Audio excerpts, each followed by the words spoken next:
Emang pikiran mereka yang agak ada yang mau untung tipis-tipis. Emang laki-laki seperti itu? Anda juga, saya enggak kok. Sebagian besar seperti itu. Enggak, saya cuma pasti olahraga. Oh, kalau kakak Tommy coba ya olahraga ya kan? Bukan lihat pinggul. Bukan, enggak. Khusus untuk olahraga. Lutut saya sakit gara-gara ikut Zumba. Akhirnya Zumba yang jelek. Padahal instruktur yang ada tanggung jawab. Iya kak. Skills di situ ya. Ada skill, begitu kak. Jadi bagaimana kami mau Ya makanya tidak boleh ikut Zumba. Kalau itu saya jadi instruktur Zumba ya. Untuk cowok. Yang itu cowok. Oke. Dan peluang kita. Kita besok ikut kursus ya. Tapi kak, saya menurut saya Mehmet ada bakat di situ. Oke. Iya. Masa? 30%. Karena saya lihat joget. Oh.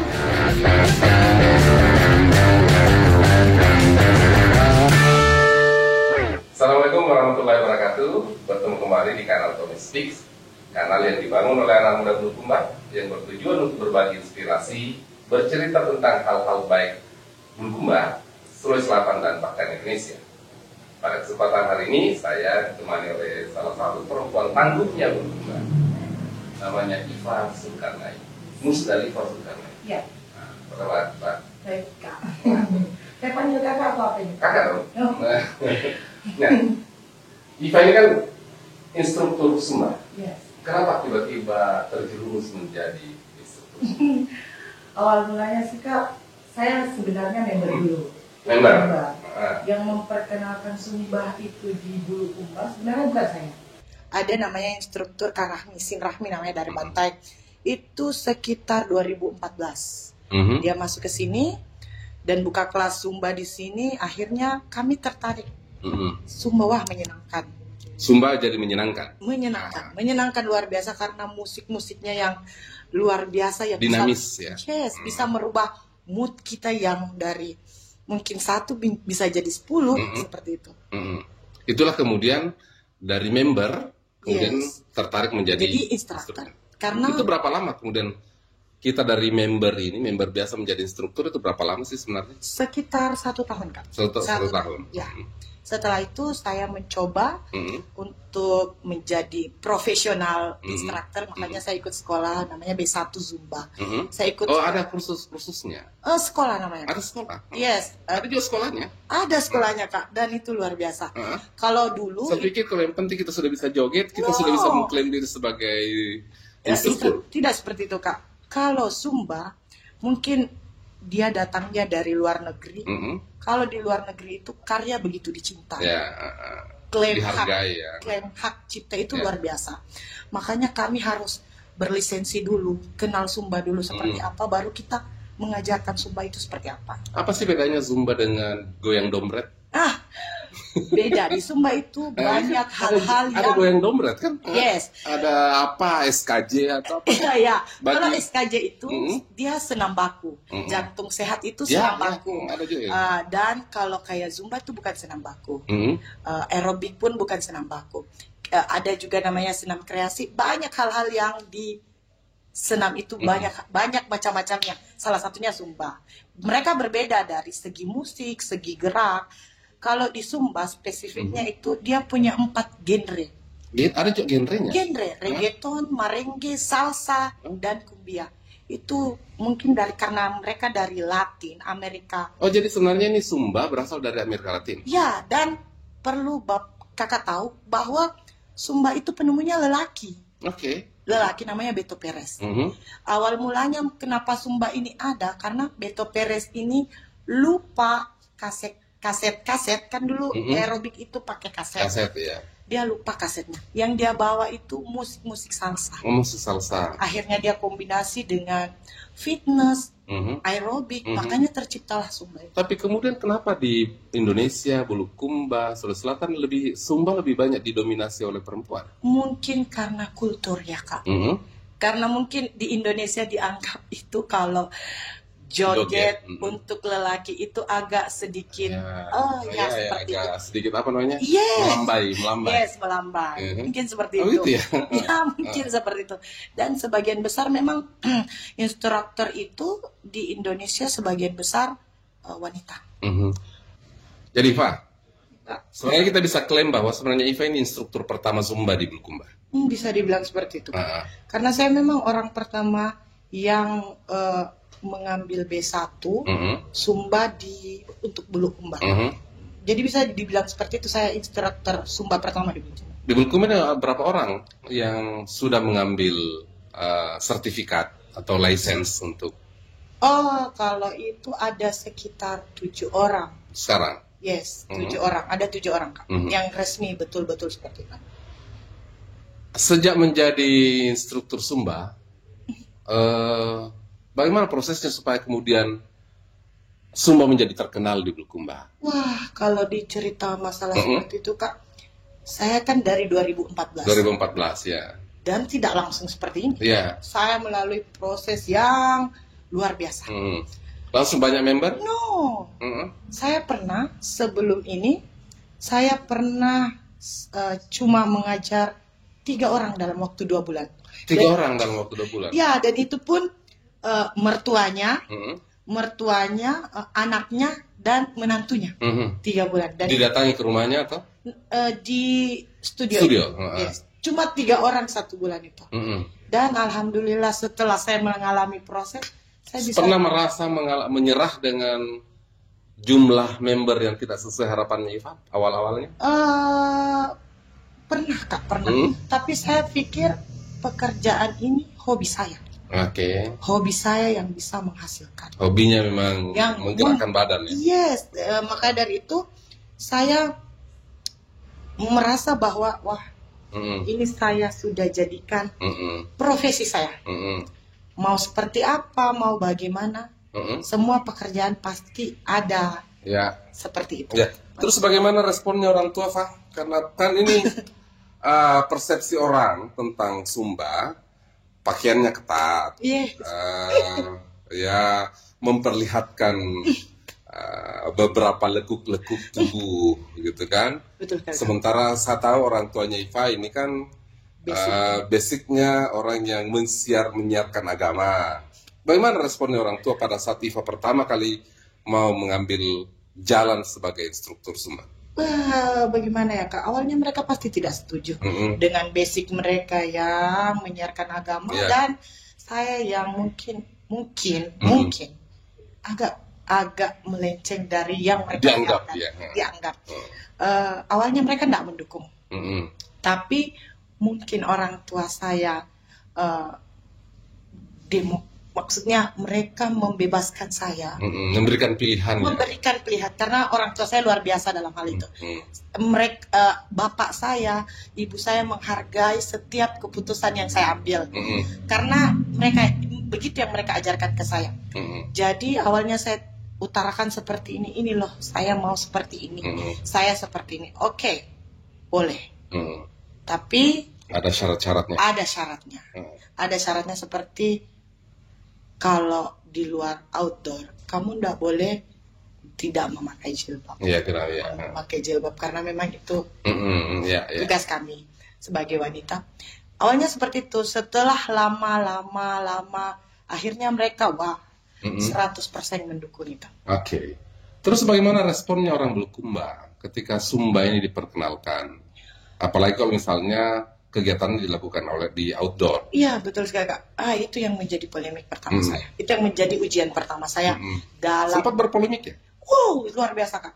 Karena mereka menganggap bahwa Zumba itu sesuatu yang Kak, pakaian seksi, goyang pinggul di depan umum, dan itu mungkin mereka kita sebagai orang Bulukumba dengan kultur yang agamais, yang kental tentang agama, mungkin tidak terima hal-hal seperti itu.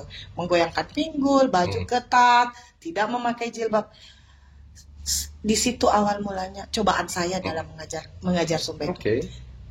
Saya akhirnya menyesuaikan gerak. Jadi tidak semua gerakan-gerakan yang dipelajari itu kemudian diterapkan 100%. Betul. Karena memang di studio itu kan sekarang beda. Saya ngajarnya dengan cara yang berbeda. Kalau di outdoor seperti apa, di indoor seperti apa. Kalau dalam ruangan saya tetap dengan basic yang benar-benar Zumba. Sementara di luar itu hanya Ya, ketika menggoyangkan pinggul saya mengurangi gerak seperti itu.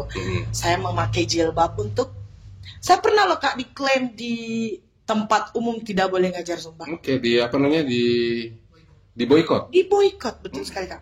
Saya sempat dilarang seperti itu karena mereka pikir bahwa saya mempertontonkan sesuatu yang tidak pantas. Menggoyangkan pinggul di depan orang banyak. Padahal sebenarnya di olahraga itu menggoyangkan pinggul itu memang bikin sehat ya? Iya Kak. Hah? Iya, ada memang gerakan pinggul. Itu memang Kak untuk kesehatan. Oh iya? Yes. Itu untuk gaya-gayaan. Nah Kak, memang ada bagiannya seperti itu. Jadi waktu saya di boykot itu, saya mencoba menjelaskan bahwa sebenarnya bukan Zumba loh yang jelek, tapi orangnya. Anda meyakinkan kepada pihak-pihak yang memboikot IFA, dan kemudian menyelaraskan dengan kondisi. Betul Kak. Adanya kegiatan di outdoor berbeda dengan indoor. Iya Kak, makanya mulai dari situ bertahap, kan tidak langsung bertahap, lama kelamaan ya alhamdulillah diterima. Pak, kalau menjadi instruktur di ruang outdoor, kan pasti ada orang laki-laki juga ikut-ikut nebeng goyang Zumba ya? Iya Kak. Risih tidak? Sebenarnya kalau dalam hal itu saya risih, memang benar-benar risih. Karena saya juga ketika siapa sih yang ingin mempertontonkan gerakan di depan laki-laki? Erotis ya? Iya. Terkesan erotis. Iya, terkesan erotis, tapi itu merupakan saya dituntut untuk profesional kerja. Jadi seperti yang Kakak Tommy bilang tadi bahwa saya harus menyelaraskan. Seperti itu Kak. Ya mungkin juga banyak orang yang hadir ikut Zumba itu hanya ingin melihat bagian-bagian tertentu ya sambil goyang asal-asalan. Kan saya senam Kak.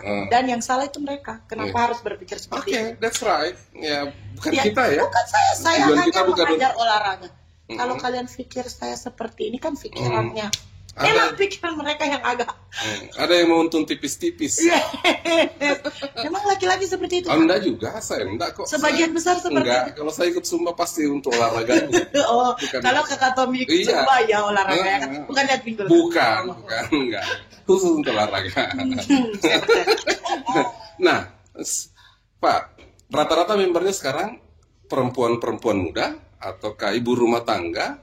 Ataukah siapa kelompok yang menjadi sasarannya IFA sekarang? Kalau saya Kak, member-membernya semuanya perempuan. Sekarang? Saya tidak menerima laki-laki. Met, mau jadi member? Enggak? No, kami tidak menerima laki-laki. Kemarin Mehmet ngomong sama saya, ini katanya dia mau olahraga dan pilihannya Zumba. Itu memungkinkan tidak kita ikut membernya IFA? No Kak, tidak boleh. Di kelas saya tidak boleh ada lelaki. Oh iya? Yes. Kenapa? Tidak boleh Kak. Jadi kami bagaimana kalau ingin Zumba juga? Karena ketika di ruangan itu kami pakai baju senam. Oke. Baju minimalis. Minimalis yang tidak, yang ringan dan nyaman kami pakai. Begitu Kak. Jadi bagaimana kami mau ikut makanya Zumba? Tidak boleh ikut Zumba. Kalau itu saya jadi instruktur Zumba ya. Untuk cowok. Untuk cowok. Oke. Dan peluang Kak. Kita besok ke ikut kursus ya, tapi Kak, menurut saya Mehmet ada bakat jadi sini. Oke. Iya, 30%. Pernah saya lihat joget Kak. Oke. Nanti saya ikut dengan Mehmet, ikut ambil kursus, tapi memang segmentasinya untuk cowok. Iya. Karena kami member tidak bisa laki-laki jadi member. Peluang usaha di instruktur Zumba luar biasa loh. Oke. Luar biasa. Secara penghasilan berkompetitor ya? Berkompetisi ya? Menurut saya bagus banget. Bagus ya? Bagus ya. Kita bisa, misalkan kita joget 30 menit olahraga sehat dibayar pula 500.000 per 30 menit. 500.000 per 30 menit. Yes, di instansi. Ya, sekarang IFA punya member berapa? Kurang lebih 100 Kak. 100. Yes. Setiap hari mengajar di beberapa tempat. Yes Kak. Saya bisa mengajar 5 kali dalam sehari. Yes, iya Kak. Kali 500. No, hitungannya kalau di studio itu per member per bulan 100.000. 100.000. Oke. Ini satu pekerjaan yang menarik setelah jadi selesai tugas jadi wakil bupati, kita bisa jadi instruktur Zumba. Lumayan loh Kak, lumayan 100 orang kali 100.000. Ya, terus apa motivasinya sekarang orang ikut Zumba? Kalau menurut saya, mereka rata-rata ikut Zumba itu untuk menghilangkan stres, menghilangkan stres, menambah imun. Oh, kurus, saya kan agak gemuk. Kalau saya mau kurus, kalau sebenarnya, oh no, itu yang menjadi apa lagi ya Kak? Semacam kesalahan berpikir. Ya, pola pikir yang salah. Karena sebenarnya ketika orang mau kurus, itu yang dijaga adalah pola makan. 20% olahraga, 80% pola makan. Begitu Kak. Jadi kalau Zumba? Kalau Zumba untuk sehat, bugar, hilangkan stres Zumba. Tapi kalau mau kurus, ya jaga pola makan. Jadi rata-rata yang ikut itu bukan untuk kurus? Sebagian kecil. Jadi mereka datang untuk apa itu? Rata-rata kan, karena kalau di kelas saya kan banyak macam, ada ibu rumah tangga, ada cewek-cewek, ada juga banyak berbagai jenis, dan rata-rata sebagian besar ya Kak, itu kan ibu rumah tangga. Saya tanya biasa, karena kan saya tanya tujuannya mau ikut Zumba apa Kak? Saya mau kurusin, tapi kok makan terus Kak? Nah sebenarnya saya ikut itu karena saya ingin menghilangkan stres. Mereka penat mungkin ya Kak, penat dengan kehidupan, aktivitas sehari-hari. Mulai dari pagi ngurus suami, ngurus anak, siang masak untuk suami. Mungkin di sore hari dia punya waktu luang, akhirnya ikut Zumba. Dan di tempat Zumba itu mereka bertemu dengan teman-temannya, mereka bersosialisasi. Maka Zumba itu biasa kadang jadi bahan atau tempat mereka bersosialisasi, mereka ketemu teman-teman. Akhirnya dari rumah yang moodnya kurang bagus, mungkin ada pertikaian rumah tangga, kemudian mereka Zumba moodnya berubah. Akhirnya dari tempat Zumba itu kembali ke rumah dengan perasaan baik. Situasi di rumahnya pun menjadi baik seperti itu. Situasi di rumahnya pun baik. Jadi kalau ada sesuatu, ini something happen di rumahnya, mereka bisa ikut Zumba untuk melampiaskan semua dengan Kak, karena di Zumba itu kami teriak, kami loncat sambil teriak, dan itu mengurangi stres. Ada juga pernah bilang sama saya, kalau ingin membahagiakan suami ikut Zumba. Bisa jadi mungkin Kak, karena memang kita kan sehat. Bisa. Zumba itu fungsinya menghilangkan stres, menjaga metabolisme tubuh, bikin awet muda, karena menjaga metabolisme, lebih energi, lebih bahagia. Mungkin itu yang mereka katakan bahwa setelah ikut Zumba mereka suami lebih bahagia, senyum-senyum terus. Bukan seperti itu. Iya kan, banyak orang yang bilang begitu. Kenapa ya setelah saya ikut Zumba suami saya senyum-senyum terus? Gitu ya? Memang seperti itu, karena kan memang bawaannya ketika mereka Zumba mereka bahagia. Kalau tidak Zumba mungkin suntuk, kening berkerut terus. Kalau pergi Zumba ternyata mereka stres penat mereka terlepas. Betul Kak, mereka lebih muda, lebih cantik, makanya lebih segar. Makanya mungkin suaminya lebih bahagia. Mungkin bahagia. Suka duka menjadi sin. Wah, kalau ditanya itu Kak, mungkin 1 jam tak cukup. Saya umumkan garis besarnya saja. Saya paparkan garis besarnya saja. Kalau suka dukanya, mungkin sukanya karena saya punya sesuatu yang lebih berharga daripada uang. Member rasa keluarga. Member rasa keluarga. Kenapa saya katakan seperti itu? Karena ketika saya dekat dengan member saya, mereka berbagi cerita tentang kehidupannya. Saya menemukan jenis-jenis wanita-wanita tangguh. Saya menemukan jenis-jenis sifat-sifat berbagai orang. Makanya saya senang sekali karena saya punya banyak teman. Saya punya keluarga baru, member-member saya. Musim durian dipanggil pergi. Yes, itu. Saya mau nyalon, sin gratis ya. Begitu. Kalau pergi ke salon ya gratis. Iya, gratis. Mau pergi perbaiki motor, ternyata yang punya tempat member saya, alhamdulillah gratis lagi. Seperti misal saya ada urus sesuatu, kebetulan member semua, ya alhamdulillah dilancar. Kalau susahnya banyak ya Kak, lumayan. Tapi seperti ini, kami kan ambil jadi instruktur Zumba itu kan sekolah dulu, dan biayanya cukup mahal. Dan ada segelintir orang ketika melihat kami seperti ini, mereka pikir kami nggak sekolah. Mereka lihat YouTube, kemudian mereka juga jadi instruktur. Itu Padahal memungkinkan tidak? Jadi tidak seperti itu, Kak. Tidak boleh seperti itu. Di Sumba itu ada aturan seperti itu. Ada klaim hak cipta. Mereka bisa dilapor, bisa dipolisikan karena melanggar hak cipta kami. jadi mereka juga termasuk instruktur KW, Zin Iya, KW. Sin KW. Kami menyebutnya mereka jin. Oh, bukan Zin tapi Bukan Jin. jin. Karena Jin. tidak jelas sertifikat. Yes. Saya takutnya, kenapa saya takut dengan hal itu? Karena mereka tidak kenal Sumba seperti apa. Ketika dia mengajar dengan cara yang salah, dan ada member yang cedera. Ya itu memungkinkan karena juga goyangnya. Iya, Kak, loncat yang salah, cara menghentak yang salah, itu yang saya takutkan. Mereka akhirnya ada kayak seperti ini. Lutut saya sakit gara-gara ikut Sumba. Akhirnya Sumba yang jelek. Padahal instruktur yang Ada tanggung jawab. Iya, Kak. Skills di situ ya. Ada skill. Nah, itu yang dibayar mahal oleh kami. Dan kami pun tiap bulan itu harus update ilmu, harus update, harus juga di Sumba itu ada namanya SIN member.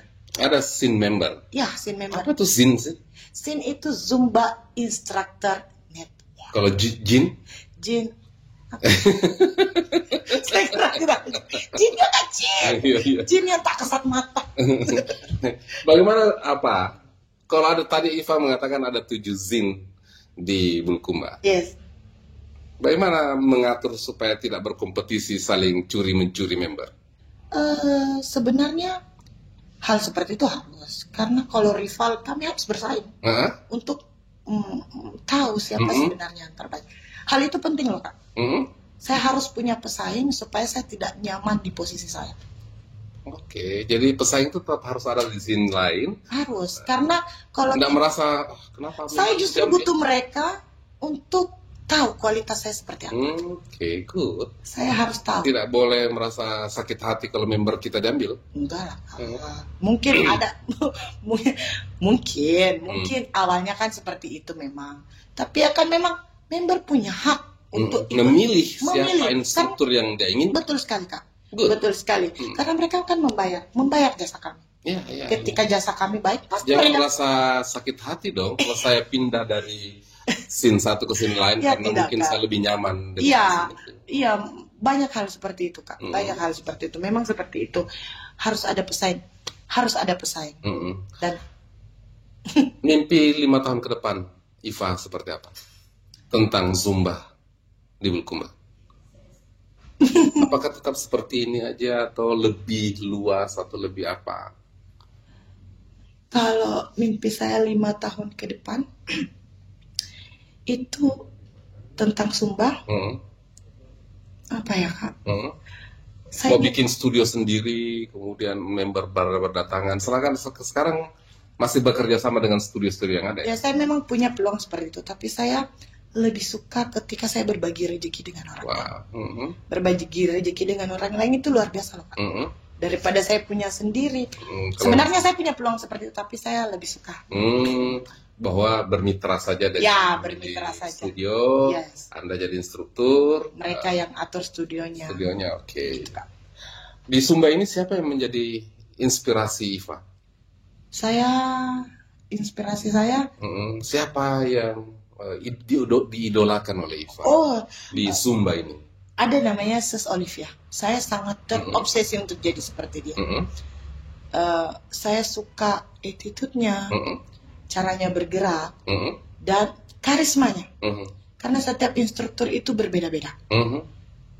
Dia berdiri saja, orangnya sudah keluar, orang rasa bahagia. Dia belum joget, musik belum ada, tapi ketika dia on stage, mereka luar biasa. Apa pengalaman yang tidak terlupakan oleh Iva selama menjadi instruktur? Oh, pengalaman paling menyenangkan. Orang yang benci Sumba menjadi cinta dengan Sumba. Oh iya. Yes. Awalnya mereka tidak suka Sumba. Sumba itu apa? Sumba itu banyak cewek begininya, banyak pelakor di dalam, banyak ininya.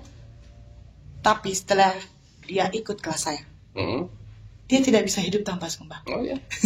Dia malah yang, Sin, ada kelas tadi mana ikut, Kak? Ada kelas mana? Jadi sebelum dia kenal Sumba, dia benci Sumba, dan akhirnya setelah kenal Sumba, dia cinta sama Sumba. Ya, itu yang sebenarnya juga menjadi menarik. bagaimana kemudian Iva menjawab tentang persepsi orang bahwa di kelas Sumba itu adalah janda-janda, perempuan-perempuan. Jangan salah loh Kak. Saya mau bertanya, salahkah mereka? Enggak, ini bagaimana menjawab persepsi itu? Oh iya. Ini persepsi. Oh iya. Kalau saya jawab mereka, belum. Mereka kan ikut Sumbanya, bukan identitas mereka. Seperti itu. Mereka kan mau sehat juga, mau bahagia juga. Mereka juga bayar loh. Mereka juga bayar loh. Itu seperti itu. Bedakan antara mereka ingin sehat dengan pekerjaan mereka. Profesi mereka. Profesi mereka kita tidak urus ya. Jangan Kak. Jangan campur adukan antara Sumba dengan. Jangan Kak. Ibu Kapolres pun, Ibu Bupati pun, Ibu Wakil Bupati pun, ketika masuk kelas saya, mereka member Sumba saya. Itu yang harus mengikuti gerakan seperti ya, seperti itu Kak. Betul, tidak bisa diatur-atur. Tidak boleh mencampur adukan. Jangan mencampur antara aduk bisnis satu dengan bisnis yang yang lain. Jangan urusan di darat dibawa ke laut. Oke Pak, terakhir apa yang mau disampaikan kepada masyarakat Bulukumba tentang Sumba? Bagaimana Sumba yang sebenarnya? Bagaimana Iva belajar dari kritikan-kritikan orang, kemudian merubah, beradaptasi menjadi Sumba yang bisa diterima oleh masyarakat? Makasih Kak, sudah bertanya hal yang luar biasa seperti itu. Saya ingin sampaikan bahwa janganlah memandang Sumba seperti hal yang tidak pantas. Sumba, ya banyak membernya mungkin yang berpakaian seksi, dengan pekerjaan seperti ini, seperti itu, yang mungkin orang lain anggap itu tidak biasa. Tapi kan kami bekerja untuk buat orang sehat. Yang salah itu tentang imajinasi kalian tentang apa yang kami perjuangkan. Jangan Imajinasi kalian. Kalian menggabungkan saya juga kan? Akan Kak Tommy bertanya, jadi saya jelaskan seperti itu. Kan Kak Tommy yang bertanya. Jadi seperti itu Kak. Janganlah berimajinasi yang mungkin salah. Pekerjaan mereka ya pekerjaan mereka. Jangan disamakan. Kami menjual jasa untuk kalian sehat. Yang salah itu ketika imajinasi kalian yang membuat jasa kami yang seolah-olah bahwa itu salah. pekerjaan sedang. Ya salah, seperti itu Kak. Mungkin seperti itu. Baik, sahabat Tomistix dimanapun kawan-kawan berada, sahabat-sahabat berada, kita sudah dengarkan tadi Zin, Sumba Instruktur Network. Nah, ini saya juga baru tahu. Zin Iva menyampaikan bagaimana proses perjalanan Sumba di Kabupaten Bulukumba, bagaimana dia jatuh bangun, kemudian mengikuti seluruh tahapan-tahapan menjadi instruktur Sumba, dan kemudian mengajak masyarakat untuk terlibat dalam kegiatan-kegiatan Sumba yang tujuannya untuk menyehatkan. Bahwa banyak konotasi-konotasi negatif dalam menyertai kegiatan ini seharusnya tidak bisa dicampur adukan. Bahwa juga Iva pernah diboikot untuk tidak melakukan gerakan-gerakan sesuai dengan kriteria-kriteria Sumba. Kemudian Iva melakukan proses adaptasi yang kemudian diterima oleh masyarakat Bulukumba, dan kemudian juga melakukan kegiatan-kegiatan berbeda ketika dilakukan oleh awalnya Indo. Mudah-mudahan ini bisa memberikan inspirasi bagi kita semua. Ada anak muda, ada perempuan tangguh, single parents yang juga berupaya beradaptasi dengan budaya, dan kemudian tujuan agar masyarakat Bulukumba lebih sehat itu bisa kita wujudkan bersama. Terima kasih banyak Iva sudah hadir di kanal Tommy Speaks. Terima kasih juga Teruslah menginspirasi bagi kita semua, terus bekerja keras. Siap, agar kemudian cita-cita kita mewujudkan masyarakat Bulukumba yang lebih sehat, lebih sejahtera itu bisa kita wujudkan bersama. Bertemu kembali dalam kanal Tommy Speaks edisi yang lain. Assalamualaikum warahmatullahi wabarakatuh.